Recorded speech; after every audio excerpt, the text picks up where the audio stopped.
Perhatikan, tidak ada seorang pun yang menyamai ilmunya para sahabat, dan tidak ada seorang pun yang menyamai pemahaman para sahabat. Tidak ada seorang pun di muka bumi ini. Karena apa? Karena orang yang menimba ilmu langsung dari Rasulullah dan belajar langsung dari Rasulullah tidak seperti orang yang belajar dari selain Rasulullah. Karena apa? Tidak mungkin ada seorang pun di muka bumi ini yang menyamai Rasulullah dalam mengajarkan ilmu, mengajarkan Quran dan Sunnah. Tidak ada yang menyamai Rasulullah. Karena Sayyidul Bashar, Sayyidul Khalq Ajma'in, yaitu Sayyidul Anbiya wal Mursalin, manusia yang paling baik di muka bumi, yang Rasul ajarkan yang paling baik, dan yang diajarkan Rasulullah Al-Quran dan Sunnah kepada para sahabat. Karena itu pemahaman mereka para sahabat adalah pemahaman yang sempurna. Kemudian disebutkan lagi bahwa wujudillah, pengambilan dalil dari ayat ini, bahwa orang yang wajib kita ikuti adalah orang yang paling sempurna ilmunya dan paling sempurna pemahamannya. Siapa paling sempurna ilmunya? Sahabat. Paling sempurna ilmunya dan mereka paling sempurna pemahamannya.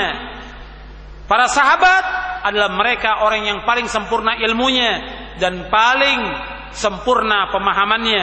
Maka wajib kita mengikuti mereka dan mendahulukan mereka atas segala macam perselisihan dan ketika terjadi perselisihan tentang masalah pemahaman dan hukum. Di dalam kitab Basair Dawi Syarab Bisyarah Marwiyati Manhajis Salaf, mendalil banyak di sini, cuma saya sebutkan di antaranya itu. Artinya Rasulullah mengajarkan Al-Quran Sunnah kepada sahabat, maka orang yang paling paham, yang paling dalam ilmunya adalah para sahabat. Karena itu Allah dan Rasulnya menyuruh kita untuk mengikuti pemahaman para sahabat. Jadi wajib kita mengikuti generasi sahabat, ini hukumnya wajib. Jadi kita wajib mengikuti mereka. Kalau kita ingin mendapatkan keridhaan dari Allah, kalau kita ingin selamat dunia dan akhirat, kalau kita ingin mendapatkan kemuliaan, mendapatkan kejayaan, kita ingin masuk ke surga, maka kita wajib mengikuti para sahabat. Jadi ikhwan fillah, a'azakumullah, kalau ada orang yang tanya kepada kita, kenapa kita mengikuti pemahaman salaf? Kenapa kita mengikuti pemahaman salaf? Karena Allah dan Rasulnya menyuruh kita mengikuti mereka. Itu jawaban yang pertama. Kalau pertanyaan kenapa kita mengikuti pemahaman salaf? Karena kita ingin melaksanakan agama dengan benar. Karena mereka lah yang sudah melaksanakan agama dengan benar. Dan kalau orang bertanya kenapa kita mengikuti pemahaman salaf? Karena kita ingin selamat dunia akhirat dan kita ingin masuk surga. Maka tanya kepada mereka, kalau kamu mengikuti pemahaman yang lain, golongan yang lain, firqah yang lain, apa ada jaminan masuk surga? Ada tidak jaminan? Yang ada dari Rasulullah, setiap firqah itu akan dijamin dengan apa? Masuk neraka. Nabi mengatakan kulluhum finnari illa wahidah. Semuanya masuk neraka kecuali satu. Jadi kalau ketika orang tanya kenapa kamu ikut pemahaman salaf? Kita ikut pemahaman salaf karena kita ingin masuk surga. Tanya pada mereka, antum mau masuk surga atau tidak? Kalau antum masuk surga, ikuti Al-Quran wa Sunnah ala fahmi salaf. Sebagaimana kenapa kita nuntut ilmu? Karena Nabi yang merintahkan nuntut ilmu. Allah menyuruh kita nuntut ilmu. Dan kita ingin masuk surga. Kita nuntut ilmu syar'i karena kita ingin masuk surga. Kalau kamu ingin masuk surga, talabul ilmi, nuntut ilmu. Dan ikuti pemahaman salaf ini. Jadi kita mengikuti pemahaman salafus saleh bukan untuk mencari uang, bukan untuk mencari kedudukan, bukan untuk mencari kekuasaan, bukan untuk tujuan partai dan politik, tidak sama sekali. Kita mengikuti pemahaman salaf karena kita ingin masuk surga. Itu perhatikan. Tidak seperti mereka. Mereka mengikuti firqah-firqah, pemahaman-pemahaman aliran karena untuk mencari dunia, mencari kedudukan, mencari harta, mencari jabatan, mencari yang lain. Kita tidak, sama sekali. Bukan berarti bahwa salaf itu memisahkan dengan politik, tidak. Bahwa Islam mengajarkan semuanya lengkap. Lengkap. Cuma yang mereka maksud dengan politik bagaimana? Yang mereka maksud yaitu memberontak, membicarakan aibnya penguasa dan segala macam. Itu yang dikatakan politik oleh mereka. Kalau kita tidak memisahkan, tapi siapa yang berhak untuk mengurus masalah politik ini? Ulama mujtahid yang berhak.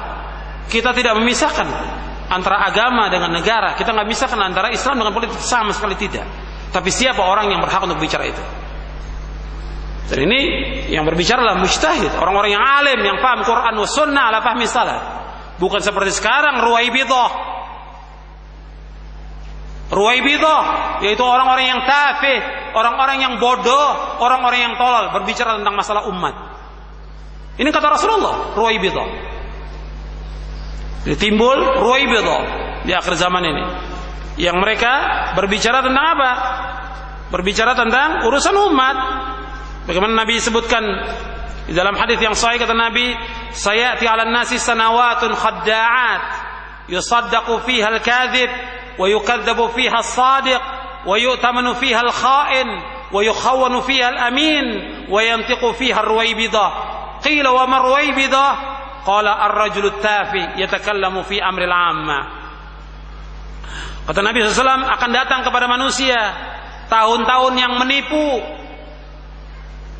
yang dibenarkan orang-orang yang dusta dan didustakan orang-orang yang jujur, dipercaya orang-orang yang khianat dan dikhianati orang-orang yang amanah. Dan akan berbicara pada saat itu Ruwaibidah. Orang bertanya pada Nabi, siapa Ruwaibidah itu ya Rasulullah? Yaitu orang-orang yang tafih, yatakallam fi amril amma. Tafih dijelaskan yaitu orang-orang yang hakir, orang-orang yang jelek, orang-orang yang rendahan, orang-orang yang bodoh.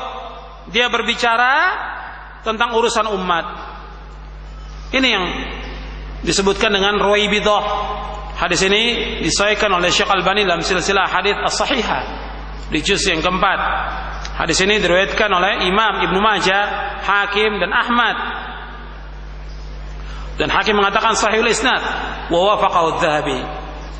Ya, seperti yang sekarang, orang-orang yang Ruwaibidah, tidak mengerti Quran, tidak mengerti sunnah, bahkan cara beribadah nggak ngerti, dibicara soal masalah politik.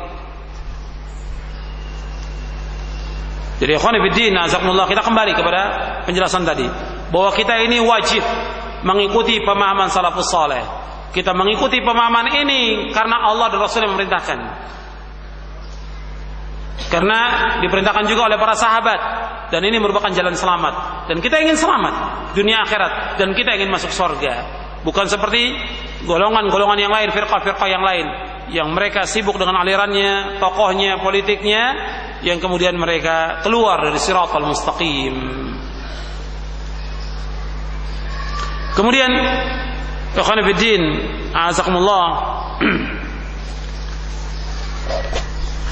kita lanjutkan tentang wajibnya kita mengikuti salaf ini, yaitu ayat-ayat dan hadis-hadis Nabi SAW ini banyak sekali, puluhan, ya, tentang ayat dan hadis tentang wajibnya mengikuti manhaj salaf ini puluhan ayatnya, dan hadisnya juga puluhan tentang masalah ini.